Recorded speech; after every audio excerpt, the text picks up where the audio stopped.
name is Rachel, and I'm here to give you some exciting new releases that are coming out today, or rather did come out today since it's almost the end of the day, on October 18th, 2016. First off, I just want to say thanks for sticking with me. This has been a ridiculous fall. I was sick for about a month. I had no voice for like 3 weeks, and it has just been insanely busy. I went to a library conference, and it's just been so hectic that I have not been able to post videos hardly at all. And I feel like I'm not going to be able to promise 2 videos a week anymore at this rate, but I am hoping to at least continue one a week with the new releases on Tuesdays, and then just a second video whenever I can with maybe like book hauls or wrap-ups or TBRs or what have you, just as I can. So please continue to stick with me. I'm going to try my best to put up new content when I can. But I am trying to read a little bit more, so I think that's taking away from some of the video time, and I'm going to quit rambling and just get to the books, because that's why you're here. So I have 1, 2, 3, 4, 5, and then kind of like 2 just real quick ones that I'm just going to mention to talk about today. The first one is a nonfiction book, and I'm so excited for this. Let me look to make sure I get the full title, because I feel like that really helps out. It is called Wonder Women, and it is not like the comic book, because every time I see the title, that's what I think of, like Wonder Woman, but it's Wonder Women, 25 innovators, inventors, trailblazers who changed history. And basically, it's just a collection of 25 profiles of successful women who have really changed the world and have created something that we use today or has made an impact on our world. And I just think that sounds really awesome. I think that would be a really great addition to our high school library as well. So I'm excited to get to this one. Next up is one I'm not 100% sure about yet. It's called The Reins by Greg Hurwitz. This sounds like a book that the kids would really like, but several of the comments mentioned how gory it was, and I'm not a huge fan of adding books that have that much gore into the library. I'd rather them read books with more suspense and action and use their imagination a little instead of just reading about all the blood and guts. But I'm not sure yet. I might give this one a read before I decide. Again, it's called The Reins, and this is kind of like a kids versus adult post-apocalyptic type thing. The kids, and I believe it focuses on 2 brothers, they wake up and everybody 18 and over has turned into like a zombie, basically. The kids have to kind of fend for themselves. I think at some point they all kind of end up at the school, which I think is kind of funny that the kids would willingly go to school at the end of the world. But I think that's where they meet up and they kind of work together. And the problem they encounter is that one of the main brothers in this book, his birthday, his 18th birthday, is coming up. So they're trying to find a cure before he turns into one of these zombie adults, basically. And again, this sounds like something the kids would really like to read about, but I'm just really hesitant if there is a lot of gore. So I'm kind of keeping that one in mind. Next up is another young adult book that I think is really going to grab the kids' attention, and it's called Shutter. I didn't write down the author. Let me check really quick. The author is Lori Ferreira Stolars. Oh my gosh, I probably just butchered that, but you'll see the picture up here. You can try to read it for yourself.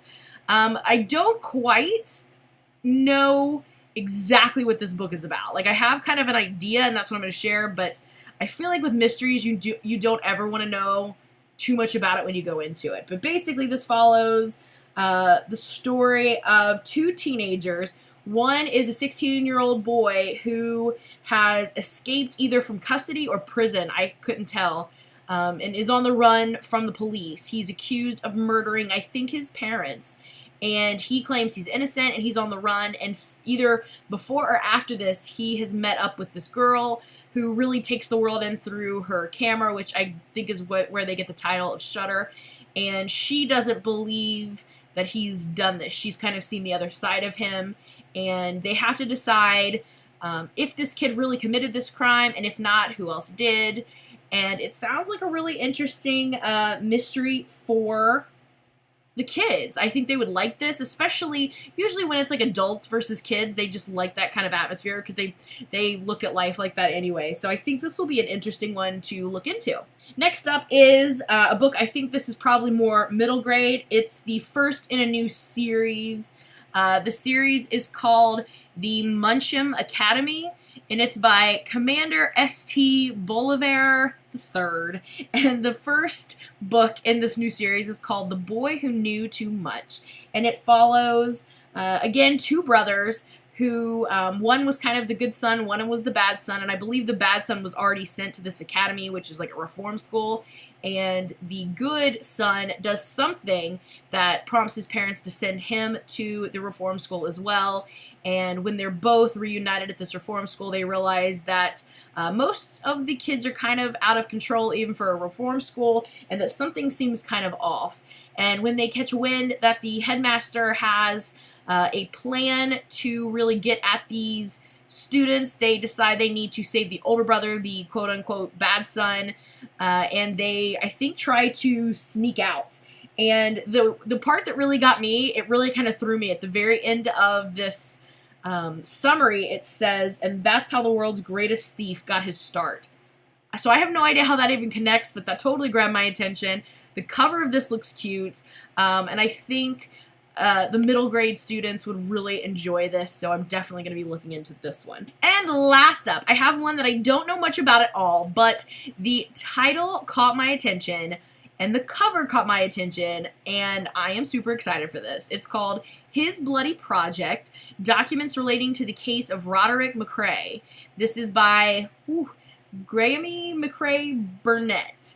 Now, this is supposedly a work of fiction, but the first thing I noticed is that the last name of the character is the middle name of the author, which automatically I feel like makes my brain think that it's more nonfiction based in fact. But as far as I know, this is a work of fiction. And this is just what it says, documents relating to this murder mystery case. Now, I read somewhere, and again, I didn't read too much into this because I do want to go into it kind of cold without really knowing too much about it. But I think this follows a murder case back in the olden days, because this is a historical fiction. And I feel like this is more of like the trial and like why he did it as opposed to did he do it. But I could be wrong. But anyway, the cover and the title was enough for me. I am so excited to read this one. It looks like a great murder mystery. And yeah, I'm super excited. How could you not read it with this cover? And I have two more that I'm just going to throw out really quick because they are books that I'm going to be buying, but I feel like they probably get enough hype without me really mentioning them, but still, I'm going to buy them this week, so I thought I'd mention them. The first one is Gemina, which is the second book in the Illuminae series, and Illuminae came out last year, and both of these books are by Jay Kristoff and Amy Kaufman, and I'm not a huge sci-fi person. Like, once we go, like, intergalactic, I'm just, I don't know, it just loses me. My brain just does not focus, but this was so good. I really enjoyed this one, and I am so excited for Gemina. I'm about ready to reread Illuminae, but I've heard the audiobook is amazing, so I'm going to do the audiobook this time and kind of read along. I think it's like kind of a play production. Instead of just somebody reading it, they have like a full cast of characters. So I'm super excited about Gemina. And the other one is The Boy Is Back by Meg Cabot. Meg Cabot is probably one of my favorite, if not my favorite author. I love just about everything she does. I shouldn't say that. I'm not a huge fan of the young adult stuff. I haven't read too much, so I feel like that's not fair to say, but I just don't feel like I have an interest in it. But I love her adult books, and I believe this is in the Boy series, or the Boy Next Door series. I can't remember what they call it, but I'm so excited. I've read those, and I've loved them, and I'm just so excited for a new adult Meg Cabot book. I can't even tell you, so I'm super pumped. That one is going to be coming home with me. So those are the books that I'm excited for this week. As always, if you'd like to share a new release with us, you may do so down in the comments below. We'd love to hear about it, and thank you so much for watching. I appreciate it, and I hope you had a wonderful day, and don't spend all your money in the bookstore today like I basically did this weekend. So have a wonderful day, and I will see you again soon with another video. Bye for now.